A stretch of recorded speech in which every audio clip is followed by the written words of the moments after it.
Une campagne qui commence finalement parce que Jean-Louis est déterminé, je peux vous le dire, plus que jamais, et pour reprendre son rôle de député.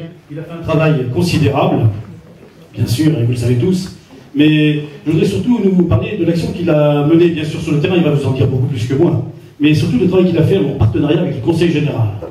Et souvent, Jean-Louis est en connexion, je dirais, directe avec le président Bussereau.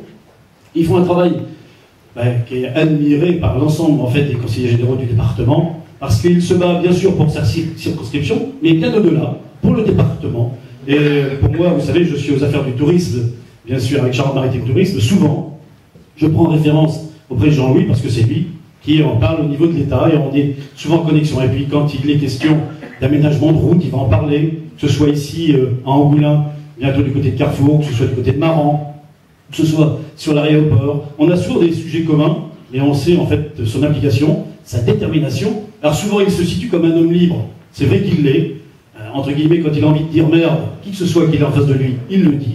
Et ça, je dirais que c'est plutôt une chose, je dirais remarquable et remarquée, parce que c'est pas quelqu'un qui rentre dans un moule, il sait dire les choses quand, avec le cœur, avec détermination. Donc, écoute, je suis très content encore une fois, comme l'a dit Marie-Claude, qu'il y ait beaucoup de monde ce soir. Il le mérite bien, et je peux te dire que je vais mettre toute mon énergie avec l'ensemble des gens qui sont ici pour que, effectivement, tu redeviennes notre député